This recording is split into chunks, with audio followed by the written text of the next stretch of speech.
Welcome, everyone, to Design for Change Week's webinar on branding and social media for nonprofits. We're incredibly excited to be able to have you join us. My name is Camille Armas. I'm from the Canva for Enterprise Sales and Success team based out of our Canva Philippines office. And so, for those that have not yet registered for the Canva for Nonprofits program, if you have any questions, if you want to learn more details, please just remember to pop into canva.com/canva-for-nonprofits to apply and to learn more details. The application process takes around 5 to 7 business days, so please make sure to be a little bit patient with us as we have a huge influx of applications all around the world. So I'd like to introduce our speaker today. She is one of my colleagues from here in the Philippines, Kristine. With 8 years of combined experience as a community manager, Kristine likes to call herself a professional social media nut. She is an avid user of Canva since the very beginning. She has created content for a diverse roster of brands before settling down at the company behind her favorite platform. She also is very much fond of cats. Her talk today has been pre-recorded to prevent any internet issues happening, as I'm sure everyone else in the world is experiencing time and time again. But rest assured, Kristine is right here. She is live with us right now. We also have another team of people, couple of folks joining us from the Canva Philippines office who will be able to answer your questions. So please make sure to pop into the question and answer portion, not the chat box, the question and answer portion of Zoom, so we can pinpoint your question and respond to you promptly. That is it. So without further ado, let's begin. Okay, so before anything else, in true social media fashion, here are our social media pages. If you live in the Philippines, please like us on Facebook and follow us on Twitter and Instagram. And if you are going to post anything about this webinar online, please don't forget the hashtags, hashtag CanvaLove and hashtag CanvaPH. Now, for today's topics, we will be talking about branding and the basics of branding and social media management, from creating and solidifying your brand to translating that into every single post that you make so that you can build a community around your cause. All of this can be done easily in the social media, in the Canva platform, rather. And I will be showing you this as we go along. Now, if you have access to Canva right now, for example, maybe you're watching this on your phone and you have your computer or laptop ready, I do encourage you to follow along as I will be doing some demonstrations in the app. So, first things first, what is a brand? If any of you attended Introduction to Design for Change with Nick Belshaw earlier this week, you'll know that a brand is more than just a logo and your organization's name. A brand is a promise to your community. It's how you speak, it's how you communicate with others, it's how your brand expresses itself. It's the story behind your organization, how it was founded, what it is that drives you to do what you do and why that's important. And it's also this ever-evolving thing, right? Like you have to also think about the associations and experiences that people have when they think about your organization. Of course, a brand is also the visual aspects that people associate with your organization. There's your logo, your brand colors, the fonts that you use, and even the imagery. Altogether, we call this the style guide.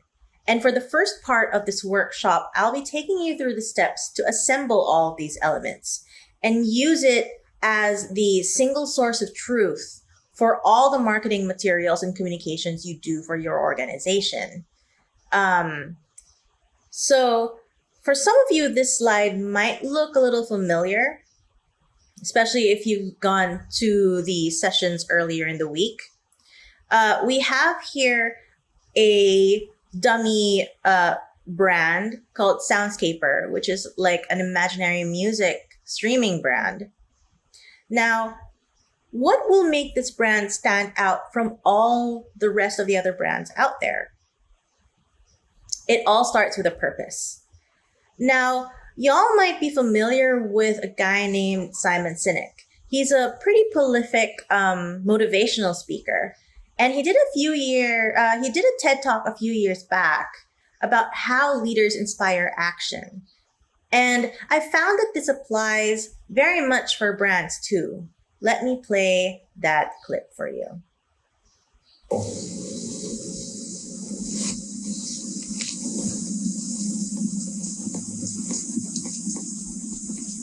Why, how, what?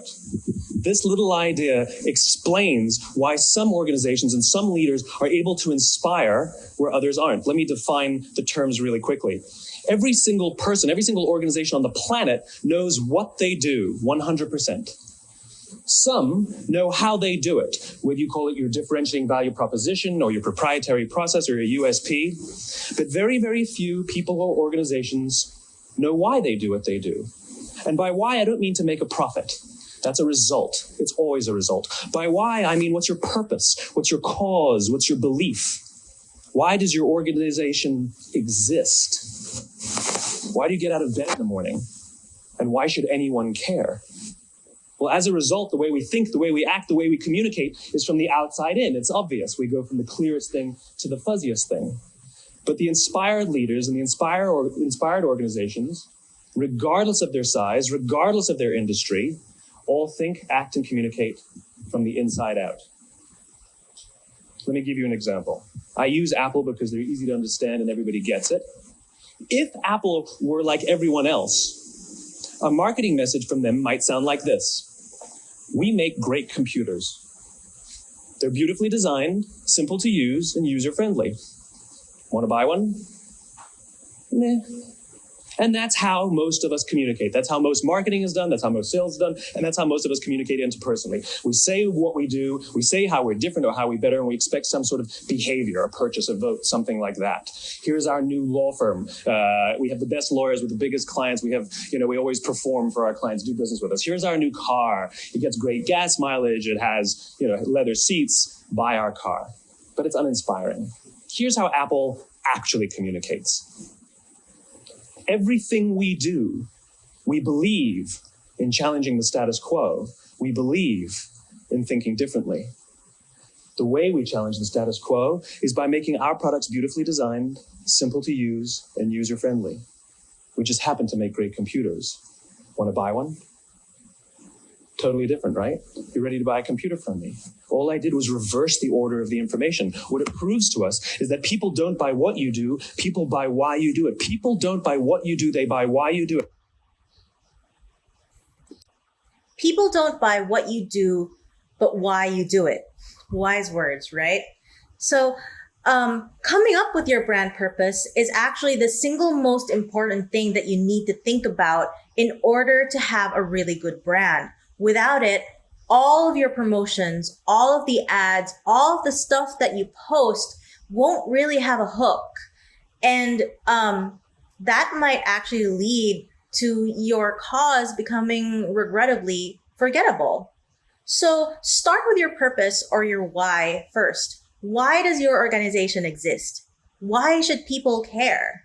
And what is it that your organization believes in? Once you're clear on that, it'll be easier for you to come up with everything else, from how you want your organization to be run to how you want to tackle the issues behind your cause. Now, a lot of really successful brands operate this way. There's Nike, for example. They're not just some sportswear apparel. They exist to bring inspiration and innovation to every athlete in the world. And by athlete, they actually mean anybody with a body. Here in the Philippines, we have Jollibee, which is the leading fast food chain in the country. They exist to spread joy and the uniquely Pinoy spirit of family and fun to everyone. And of course, there's Canva. We're here to empower the world to design. Now, I understand that coming up with your brand purpose isn't always easy. In fact, it can be very difficult. So, one way to help you get more clear about getting into your brand purpose is to actually think about your values, or rather your organization's values. Here at Canva, we have 6 core values, and these values are ingrained into us from the very moment we start working here: to empower others, be a good human, make complex things simple, pursue excellence, set crazy big goals and make them happen, and be a force for good. Um, Whatever team you're in, whatever project that you're working on, whether you're a template designer or part of the marketing team or an engineer working on the product itself, whatever you're working on, it has to align with at least one of these 6 core values. This is actually one of the things that I love the most about Canva. And in fact, having a set of values can really help you not just in building your brand, but also in finding the right people. Like any other company, nonprofits can really benefit from having a really strong company culture, and having a set of brand values can really help with that. Okay, so once you've solidified your brand purpose, it's time to add some personality. A brand is like a person, or at least you want to think of it as if it were a person, because this way it'll actually make it easier for people to relate to your brand. It'll also make it easier for you to know how your brand would express itself from a content perspective. Now, your brand might fall somewhere in between each of these scales.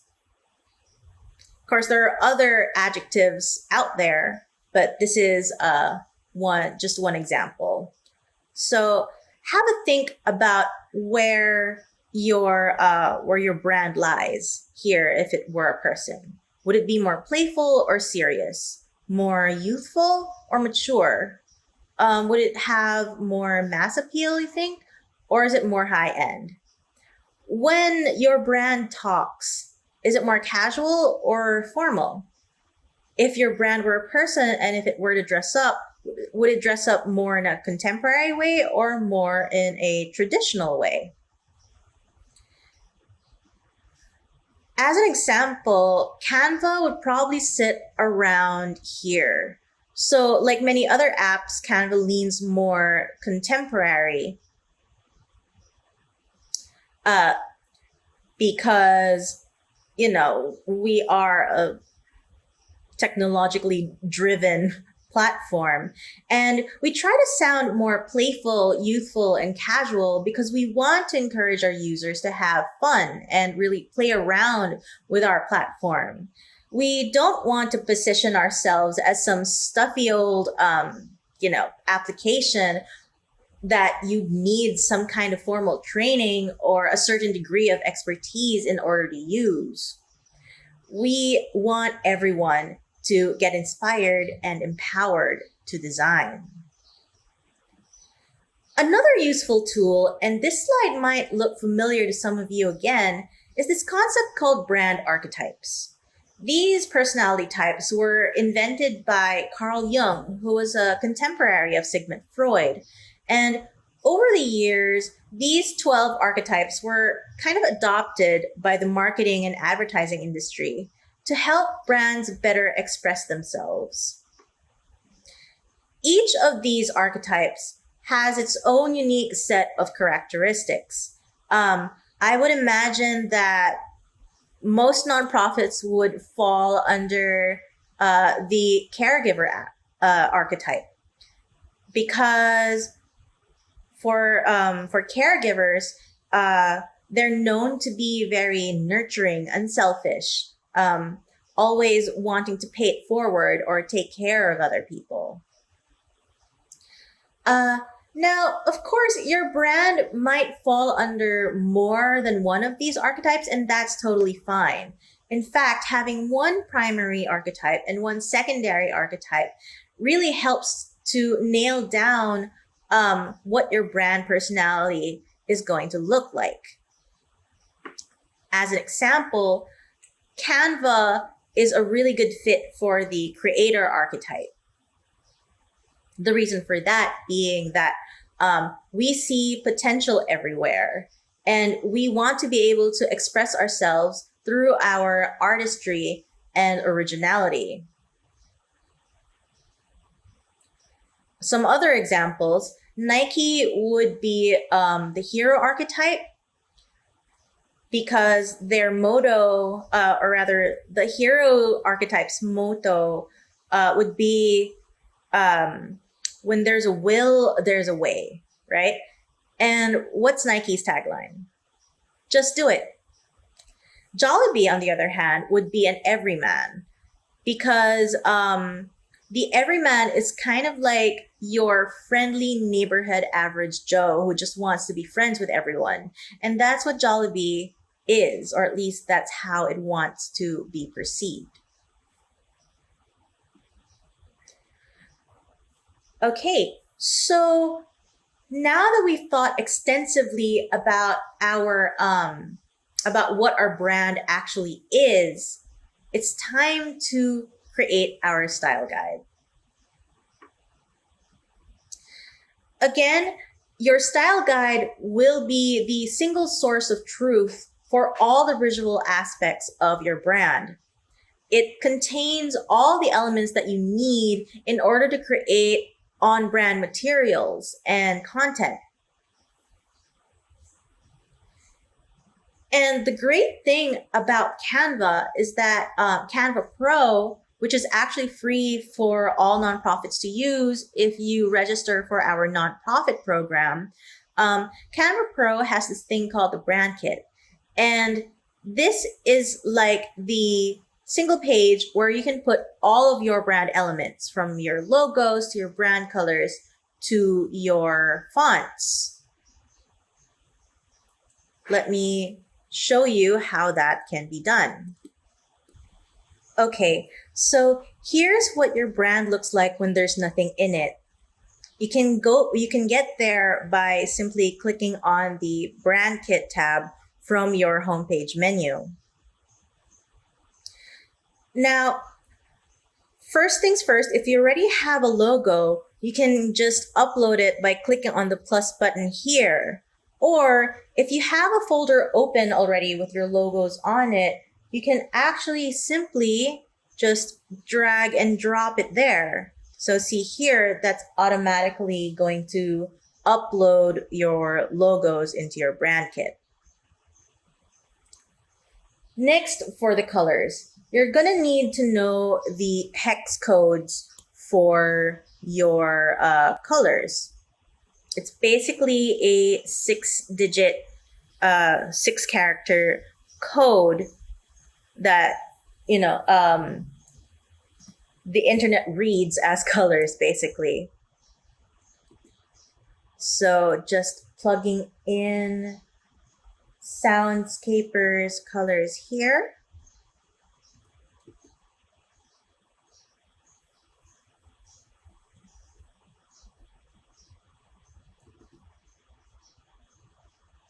All right. And then I've already started putting in the brand fonts here. But again, the same way that you can add them simply by clicking and choosing, you can do that on fonts as well. So just click on the pencil icon there. And then if the font is in Canva, you can just simply, if you know what the font is, you can simply just search it. So wait, that's Arimo. And then set the font and the font weight that you want to put into for your brand. And voila, there you have it. You can also upload fonts if you have a specific font for your brand. But basically, this single page here will be accessible to you and anyone that you add to your team. And they can then use all these elements to create materials and content that will always be aligned with your brand. Now, say for example, you're just starting out as a business or as an organization.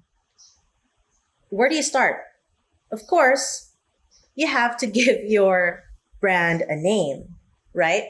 So I'm sure a lot of you already have a name for your organization. But again, just in case you're still in the process of setting up your nonprofit, these tips might help you out. So here's a little checklist that you can use to come up with a good name for your brand. And these are all pretty standard. You know, you want your, just the same way that you're naming a person, right? You want your brand to be memorable and you want it to be purposeful and appropriate.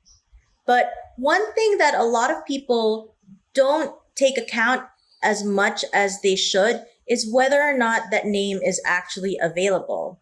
These days, that's actually really important because you want to make sure that you can set up a space for your organization online.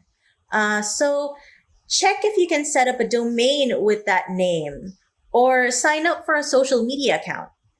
I can tell you now that if you find out that some other person is using your name in their online account, it can become a really tedious, difficult, and long process to dispute that and kind of regain ownership. Another thing is that you want to make sure that you don't hit any legal snags, right? The last thing you want is, you know, for some lawyer to be knocking on your door and accusing you of copyright or trademark infringement. So another thing to note when it comes to brand names is that they tend to fall into these three categories. So we have descriptive names, which are brand names that fall, that clearly describes what it refers to. For example, Whole Foods Market is literally a market that sells whole foods. And then we have the emotive or suggestive brands, which are a little more cerebral. Take Amazon, for example. The logo has an arrow that actually points from A to Z because Amazon service allows you to get something from point A to point Z, as it were. And then, of course, we have invented names, which are completely unique.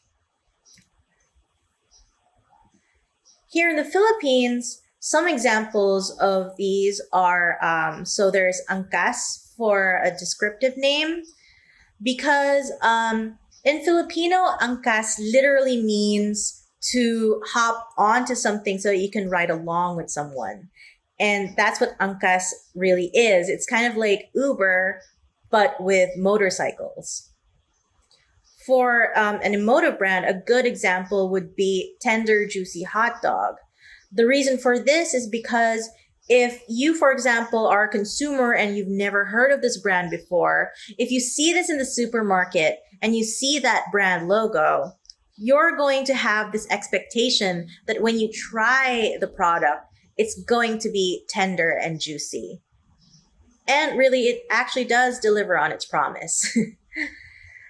And then finally, for invented names, there's Paymaya, which is a popular online payment platform. Jollibee is another one, of course. Okay, so we've gotten our name. Now it's time to connect with color. You know when a brand has really made it, when it's become so ubiquitous that you can recognize it just from its colors. For example, when you see this set of colors, you'll know immediately that it's Google, right? Okay, maybe not. But when you look at this, surely you will immediately think about Instagram. And then there's this. And I can say that I don't think I've ever actually seen any other brands that use this particular type of teal, which is really unique to Canva. So there's a lot of things to talk about when it comes to color theory. In fact, it can be an entire workshop onto itself. But one thing that you really have to know is that different colors have their own inherent meanings. Pink, for example, is almost always closely associated with femininity and playfulness. And black tends to have this look and feel of mystery or even elegance. Now, this may not be the same in every part of the world, depending on where you live and your country's culture. Different colors may mean something else. But for the most part, knowing the meaning behind colors will make it easy for you to pinpoint what would actually be good to use with your brand. So there are brands with colors in every part of the color spectrum, right? And there are certain colors, there are certain types of brands that tend to gravitate to certain types of colors. A lot of food brands, for example, use red because red is a very appetizing color.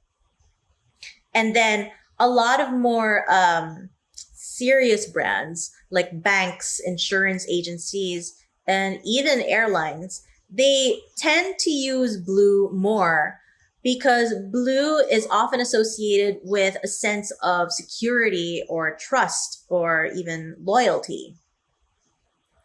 One exercise that you might want to do is actually plot your brand out in the color spectrum against your competitors. This could give you insight on what colors your competitors are using and see if there are any similarities between those colors that they're using. Maybe you just might be able to find a place in the color wheel that you can actually make your own so that you can stand out from your competitors. Take Soundscaper, our dummy brand here again. We plotted it out against, let's say its top competitor is SoundCloud, for example, which is primarily orange in color. So we put it at the opposite end of the spectrum so that it can differentiate itself from its competitor. When it comes to coming up with your brand colors, it really is recommended to have only one or two colors. So you'll have your primary color and then a secondary color. And then you add one or two more secondary colors to create a brand color palette. So I want to show you this really good resource to learn more about colors and color theory. If you go to canva.com/colors, you'll find a lot of things that will allow you to learn everything from, the different meanings that can be ascribed to different colors to the basics of color theory here in the color wheel, and especially curated color palettes. And this is one of my favorites. It's the color palette generator. So if you go here, if you click on that button there, you'll be able to upload images onto the tool, and it's going to generate a color palette for you. This can be really useful, especially when you're creating content, because when you have that generated color palette, it'll be easier for you to know what colors will go well with the photos that you're using in your social media pages. Like, for example, if you have to add text or a border or several different elements. Okay, so now that we've set up our name and our brand colors, it's time to find the right font. Now, let's play a little game, shall we? Here I'm flashing a few fonts with some very famous brands associated with them. Can you guess what they are? Again, some of you who've probably attended some of our earlier sessions might have a big advantage here.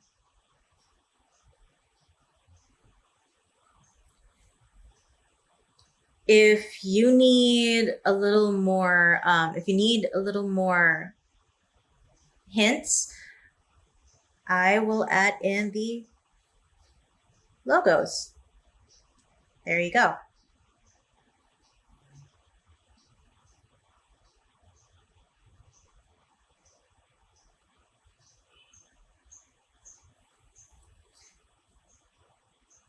Okay, so I'm pretty sure a lot of you got this pretty much right. Again, a good rule of thumb, same with colors, you want to stick to just one or two fonts. Too many will make your brand look way too busy and messy. And having one or two fonts just makes it easier for your brand to get better recognized. So see here with our dummy brand Soundscaper, the primary font is usually the font that you use for your logo. And then you would add one or two more fonts that will be used for, writing content alongside that, for your headlines and body copy. It's important to choose a font that complements your brand personality. Same with colors. Different fonts tend to have a very specific feel to them.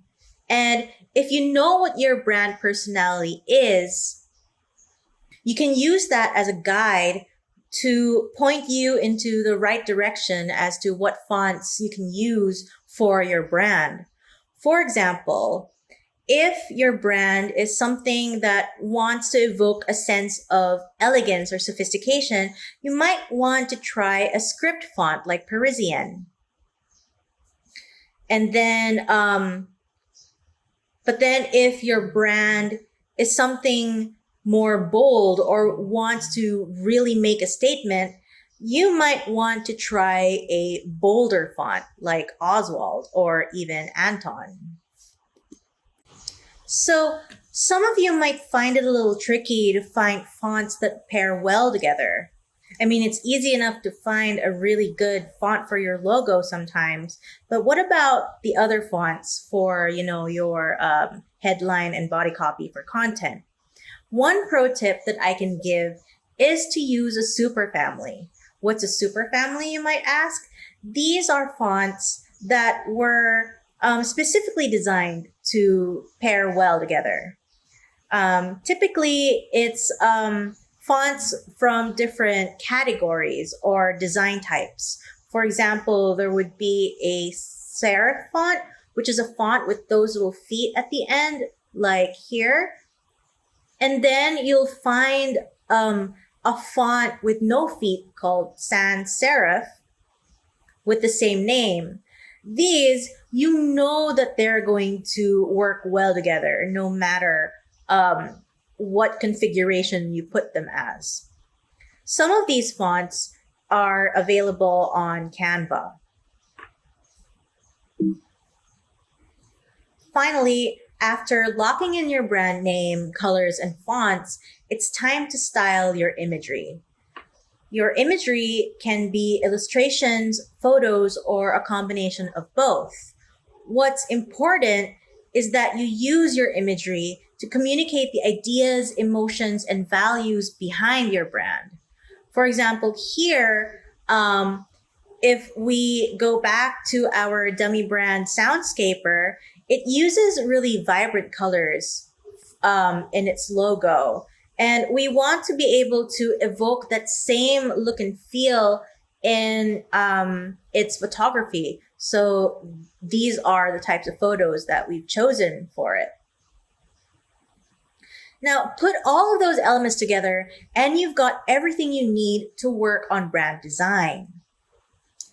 Again, you've got your name, your colors, your fonts, and imagery.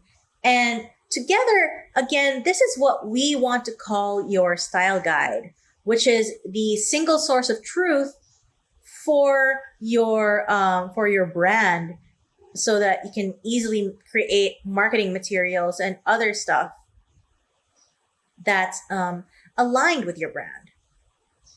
So we've talked about colors, we've talked about fonts and imagery.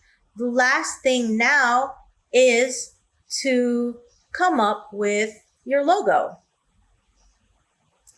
So your logo can be a symbol, it can be a word, which is easy enough to find if you have the right font, or again, it can be a combination of both. Now, if you're wondering, how can FedEx be a combination of both a symbol and a word mark? If you look at the space between E and X, together, they kind of form an arrow here. Mind blown, right? So yeah, FedEx is a really world-renowned delivery service, and similar to the arrow in the Amazon logo that I flashed earlier, the arrow here symbolizes how with FedEx you can get your package sent from point A to point B. Okay. Something a little bit more abstract, there's the Nike swoosh, which it actually derives its design from the wings of the Greek goddess of victory, who, surprise, surprise, her name was Nike. Designing brand logos can be really easy on Canva. We have hundreds of templates that you can use to create your brand logo. And I will show you how that can be done. Okay, so say I haven't actually created the logo for Soundscaper yet. How do I start on Canva? One way you could do it is simply to click on the templates page here, and you'll be able to go into our templates page. Another thing that you can do is simply to search logo on your search bar, and you'll see a lot of suggestions here, but I will click on logo. And again, you'll see hundreds and hundreds of different designs that can be used for logos. One thing to note is that because Canva is a public space, a lot of these logos are probably being used by a lot of different people and organizations. So because of that, it's actually really important that you really customize your chosen template and make it your own. So for example, for SoundCloud, maybe I would want to go and search sound logo. And here you'll see a lot of options, but I think I'll go with this one.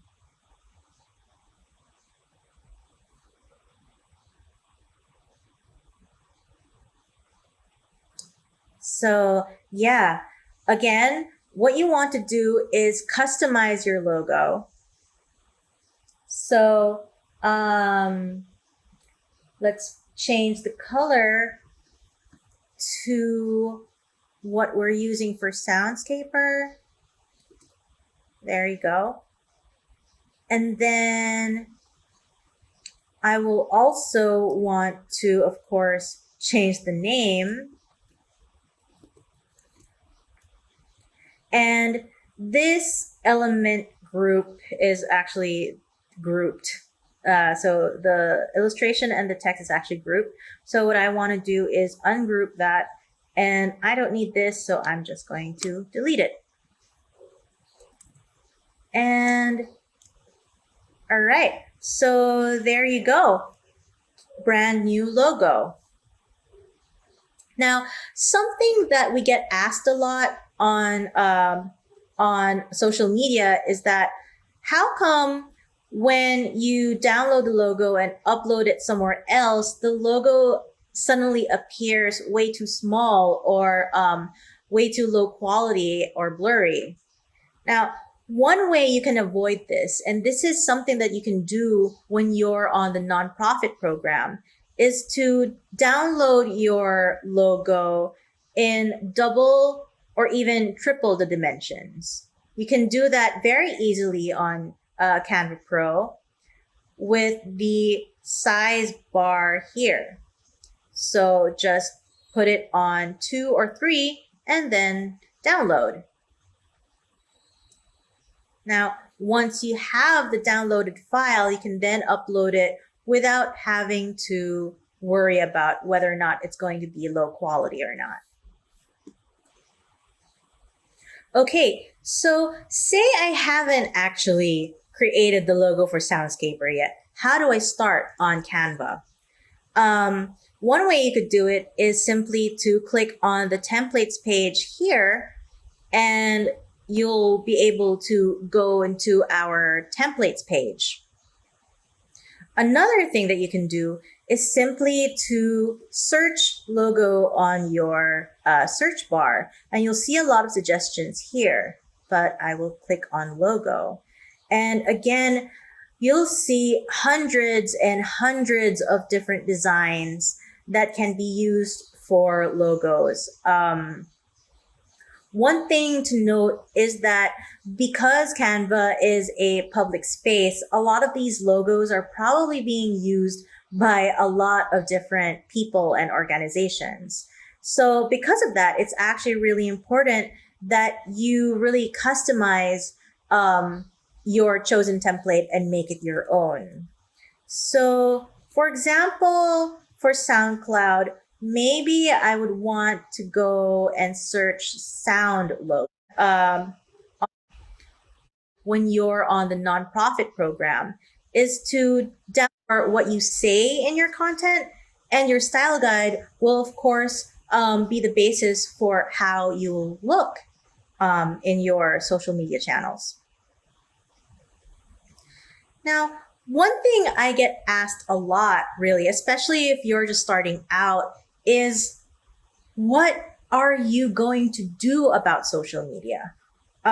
There's so many different platforms out there, and for some people, this might feel a little bit overwhelming. So yeah, where do you start? Or is it better to, sign up for accounts to all of these different platforms? Or is it better to just stick to one or two? Or better yet, is it better to just use the social media platform that you're most familiar with?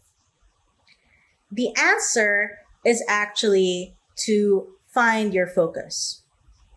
There's a common saying among marketers, and they're saying, fish where the fish are. Basically, this means that wherever your audience is, go there. So the easiest way you can find out is to ask your community, ask your volunteers, where are they most active? Where are you and your fellow organizers most active? The bottom line here is, whatever platform you choose, make sure to pick the platform where the biggest opportunity is first. So for example, if you see that your audience is most active on Facebook, then go on Facebook. If it's on Instagram, then go on Instagram. Of course, you might want to branch out to other social media platforms as you go along. But if you're just starting out, it really is good to just focus on one or maybe two channels first so that you can really experiment and play around with your content.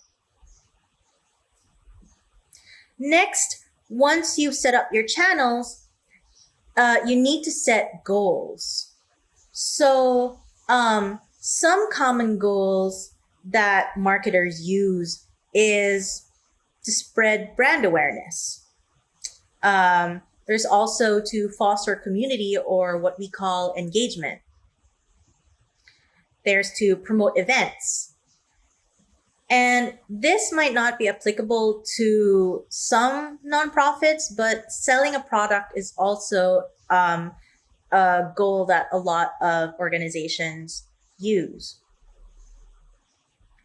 Now, whatever goal that you set for yourself, you need to make sure that those goals or objectives are clear, time-bound, and measurable. The reason for this is that you want to be able to know how to measure your success. You don't want to just, post things every day and not really have a metric or a way to see whether or not what you're actually doing is making an impact. So some examples of clear, time-bound, and measurable goals. For example, if your goal is to spread brand awareness, your how it might sound like would be to reach X amount of people within the first 3 months of your page's launch. If your goal is more engagement oriented, it might sound more like get this post shared by at least 50 volunteers. One thing you might note is that these goals tend to be really specific. Again, very time-bound. This way, it'll be easy for you to pinpoint and measure the success of each of your posts and your campaigns. Okay, so next is to define your style. Now, if you already have your style guide plugged into your brand kit, then you're actually golden. On Canva Pro, which again is something that all nonprofits can use for free if you register for our nonprofit program, when you add members to your team, all of the people in your team will be able to see your brand kit and apply all the elements on there into their designs. Now, what if I told you, that's just my creaky chair, don't worry about it.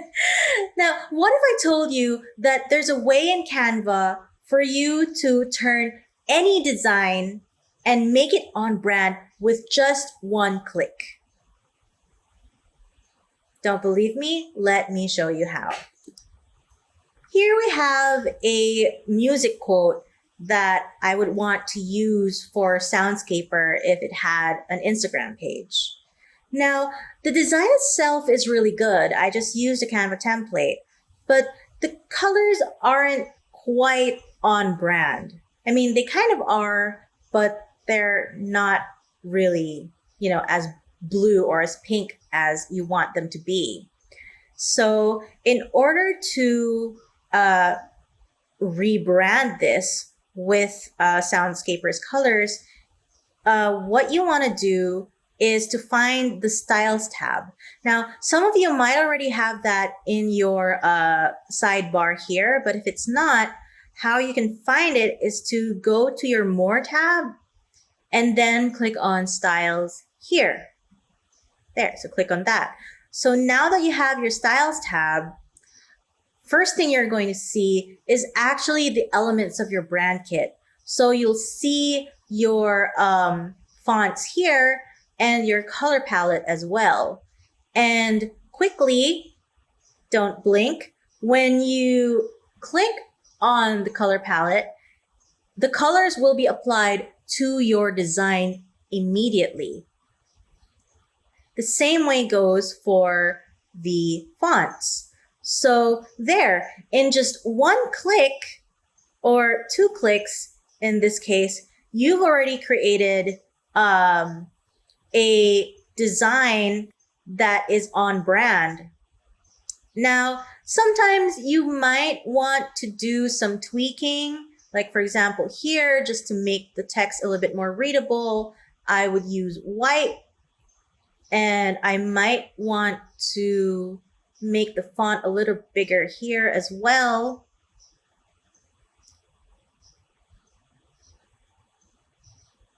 But otherwise, this can really save you a lot of time. So this is one of the really the most powerful thing about having a brand kit on Canva. Again, so when it comes to creating content on social media, it's important to make it visual. These days, there is a lot of emphasis that's being made on creating visually appealing content and actually really diverse visually appealing content. In a recent study conducted by HubSpot, where they asked people, what kind of content do you want to see from brands that you support? A lot, or actually all of the top answers were different content types that required some type of visual component. At the top of the list is videos, which I am very happy to tell you is something that you can also already do on Canva. There's also newsletters, social images, of course, and social videos, which are what we'd also like to call ephemeral content, stuff for your IGTV or Facebook or Instagram stories. So if y'all attended the webinar by Pat last Monday, which was Canva 101, you might recognize this slide. So text, color, image, and layout are the 4 components of good design. And it's really good to always keep these in mind when you're trying to create content for social media or really anything that requires some type of graphic design.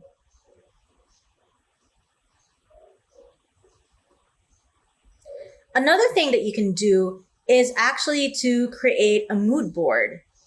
So how you do that is really easy. All you have to do is simply take all the photos that you find, all the illustrations and quotes or anything really, videos, even music, put them all together into a board, into a digital board. It can be on Canva, it can be on Pinterest, or you can simply, like, for example, save all of them into a folder in your computer.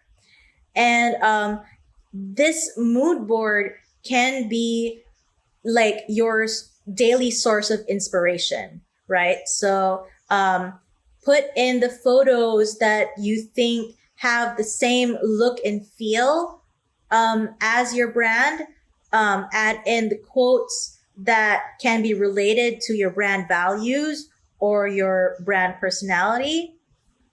Put in illustrations that have a similar style to what illustrations you want to use with your brand. Having a mood board can be really helpful, especially when you're starting to kind of run out of ideas. And this way, you always have something to go back to and, jumpstart that process again. So a great way to come up with a consistent look and feel for your photos, which is something that's also very important, is to use photo filters.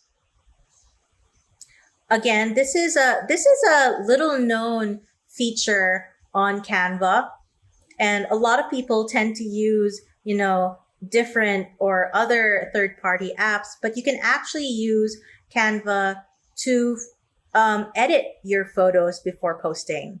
And let me show you how. So again, I prepared these photos that Soundscaper, our dummy brand, might want to use in their social media pages. To edit them, you can simply go to filter here. So what you do is you click on the photo and then select filter. And then you'll see all of these different options to edit the look and kind of edit your photos, right? So sometimes it might be a little bit too much. So you can drop the intensity down a little bit here or up the intensity a little bit. Maybe I'll put it down there. If you want to do some more minor adjustments, you can go to adjust. And then here you can adjust the different options so that until you get to a point where you're happy with your photo. So what you might notice is there's this filter code at the bottom of the page, and when you copy the filter code and then paste it onto another photo, magic happens there. So immediately, whatever adjustments you've made, including the filter, will be applied to your other photos. Again, this is another time-saving thing that you can do if you need to, for example, post a lot of photos online. Since we're already here, let me just show you real quick how you can also add videos to your design. So you'll see that there's a videos tab which has a lot of stock videos available that you can try. You can also upload your own videos in MP4 or GIF format, and you can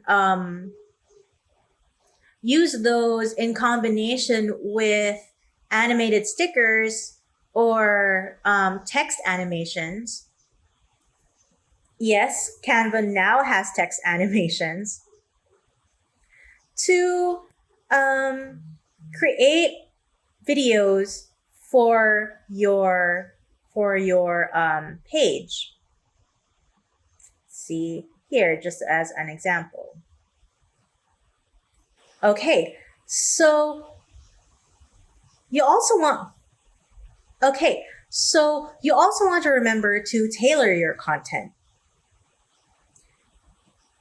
One thing that some people might still be taking for granted at this stage is that different social media channels have their own kind of optimized photo dimensions. So, for example, we tend to get a lot of questions about, why is my graphic being cut off when I post this here? Why does it look weird in this space, but it's okay in this other space? A lot of the time, it's because the dimensions that you've chosen might not fit perfectly in all the different channels that you use. Thankfully, on Canva Pro, you can use the magic resize function so that you can easily resize all of the graphics or content that you've made for different channels with, again, just a few clicks. Again, we'll be using this graphic that we've made for our dummy brand, Soundscaper, right? So this is a square post, which is pretty much optimized to most social media channels. But what if you want to change the size, right? Simply go to your resize menu. And what if, for example, you want to turn it into a Facebook cover? So all you have to do is simply search Facebook cover, and you'll see that there are two different ones, one for Facebook cover and one for Facebook event cover. Just select the one that you want to use. And then if you want to keep this and just create a copy in different dimensions, then click on copy and resize. If you want to resize your original file, so you won't find a square version anywhere anymore, then click on resize. So here I'm going to click on copy and resize. And that's going to create a new tab in your photos, in your graphics, new dimensions. So you'll see here, you might want to do a little bit of tweaking just so it looks better on your design. So one thing I can do is maybe elongate that and then make this horizontal, more horizontal here. And then add that there.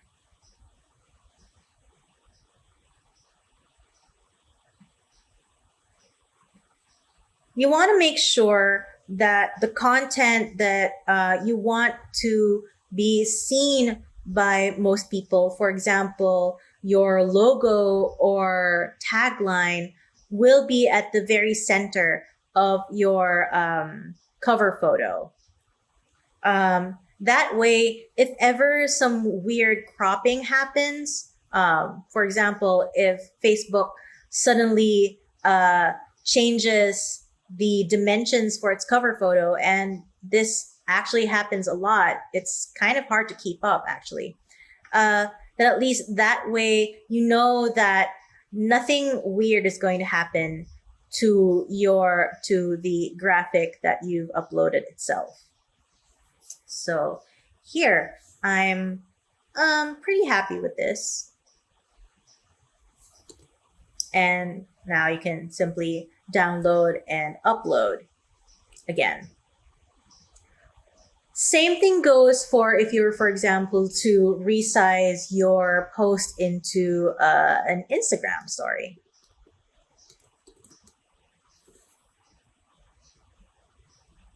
So again, you want to click on copy and resize and then adjust accordingly.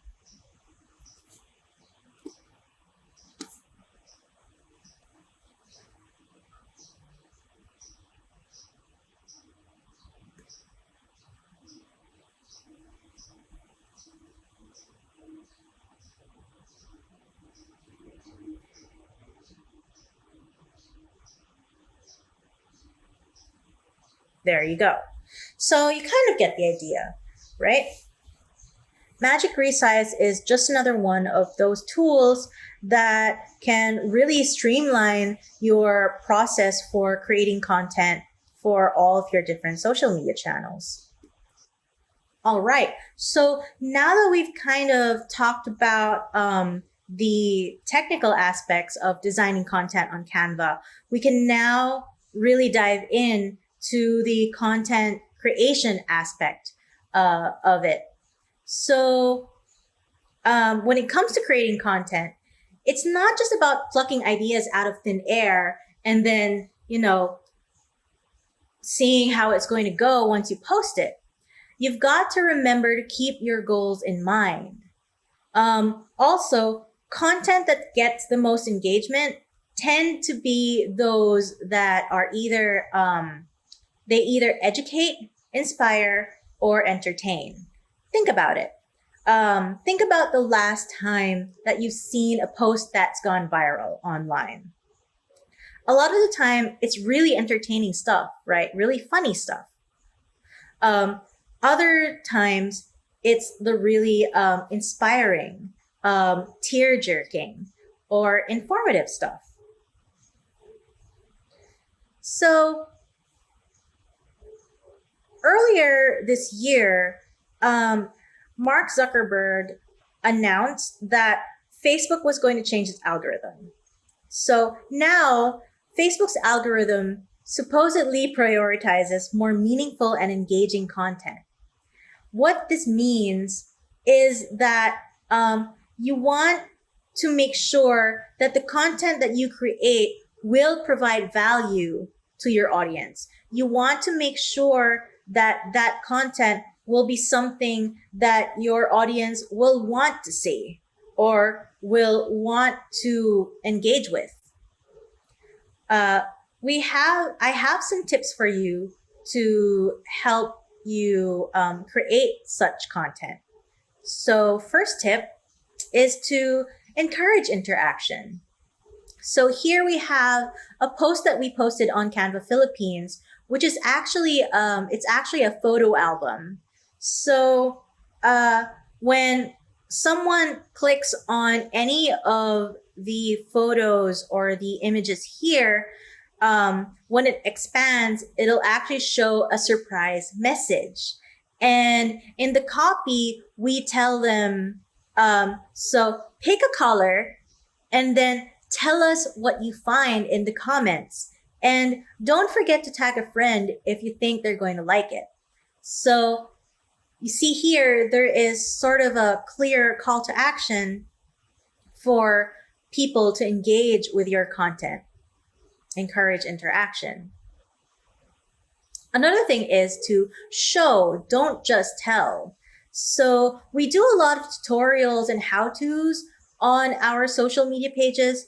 Again, it's to educate and inspire our users to see just how much can you push the boundaries of using Canva, which ostensibly is a really simple graphic design tool, to create something that's more professionally made.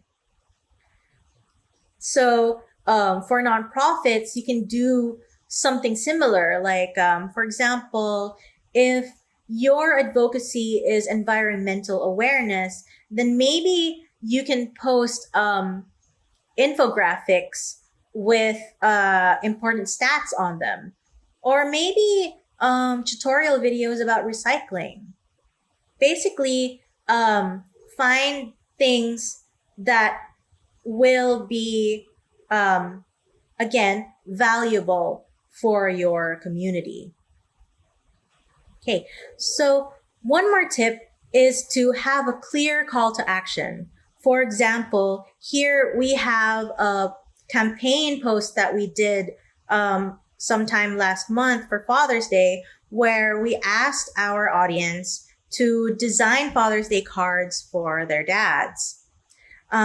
We made sure to put in a link to our templates page so that they can easily get there and start designing right when they see the post. So this is something that is also easily measurable. So if you have, for example, Google Analytics or even Bitly, you'll be able to see how many people click on that. And that can be a good metric for the success of your content. Okay, another thing is to host online events. online events, whether they are recorded or done live, will generate a lot of engagement. You can, for example, do a live webinar yourself, maybe for your volunteers or for your community. Fundraising events are also pretty popular on Facebook these days. So don't be afraid to really put yourself out there and, advocate for your cause. So say you already have all of these ideas for your content, right? What's the next thing that you need to do? Of course, it's to plot that out on a content calendar. You need to plan ahead. So here you go. Plotting out your content calendar can be as easy as just putting down all of your ideas and then assigning them to different days. But one way that makes it easy for me to create a content calendar is to actually have content themes. This can be something like Motivation Monday, Tuesday Tips, Wednesday Wisdom, Throwback Thursday, stuff like that. That way, it's going to be easy for you to generate ideas for content that you're going to make for the week. It's also going to give you a good overview of what what your workload is going to be like when it's time for you to create all the content for your different social media channels.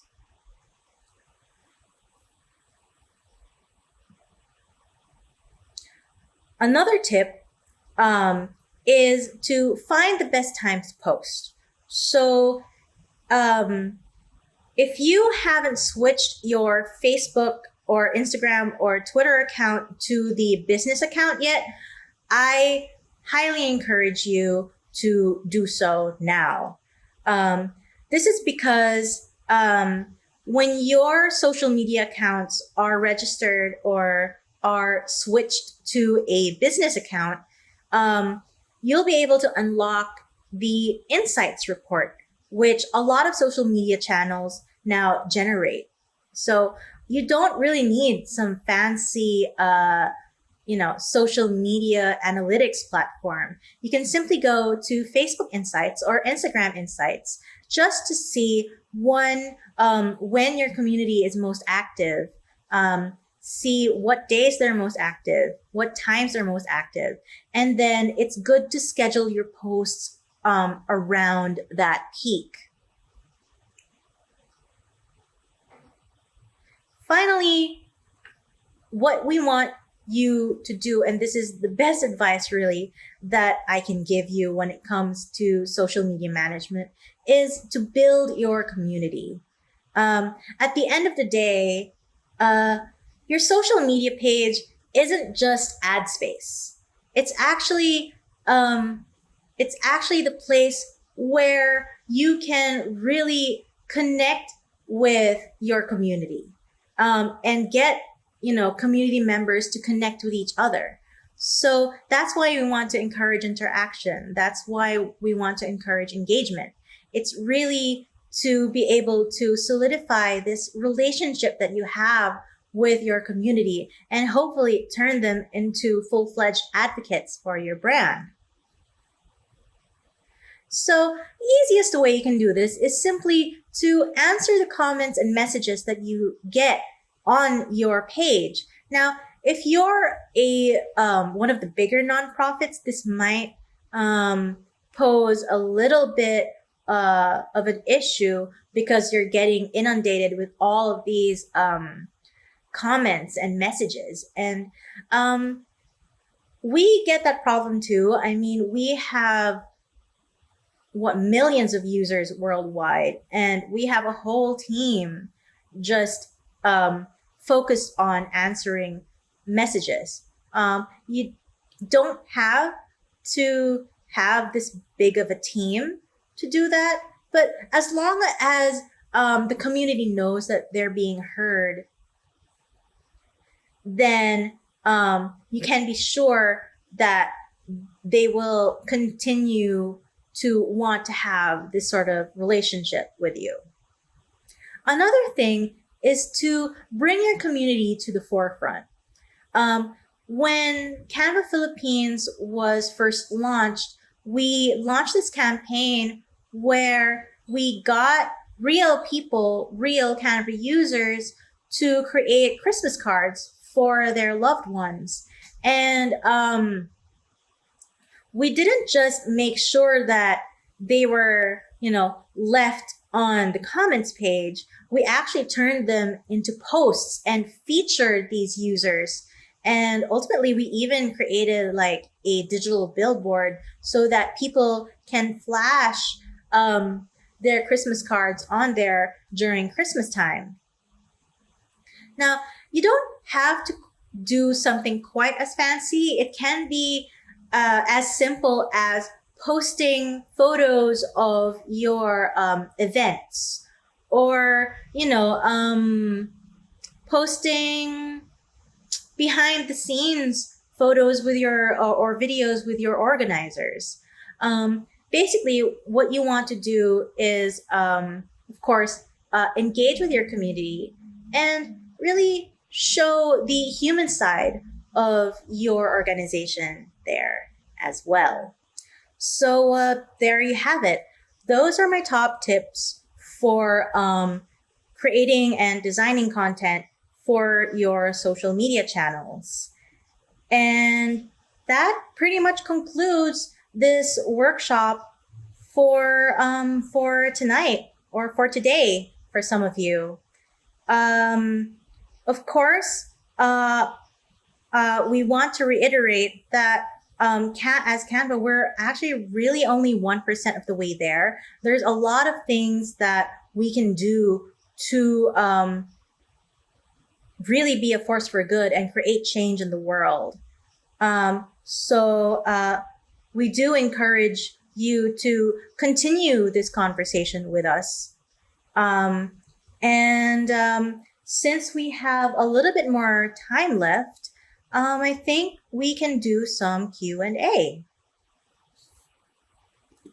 Thank you so much, Kristine. That was excellent. I definitely learned a lot. And so right now, I believe we've gotten a ton of wonderful, wonderful questions from all around the world. And so I know we can't answer everything now live, but are there any specific questions that you'd like to respond to, Kristine? Yes, thanks, Camille. Thanks so much for all the wonderful feedback, by the way. I've been reading all of them and I'm just so happy. So one question that we've been getting a lot is actually, can you add more than one brand kit into the Canva platform? So since Canva Pro is what's being provided in the Canva for Nonprofits program, you'll have the same features there. So the answer is actually no, you can't have more than one brand kit, but you can add multiple color palettes in there. But if you need to have more than one brand kit, we would recommend that you sign up for our Canva for Enterprise program. Discounts will be given to nonprofits in there.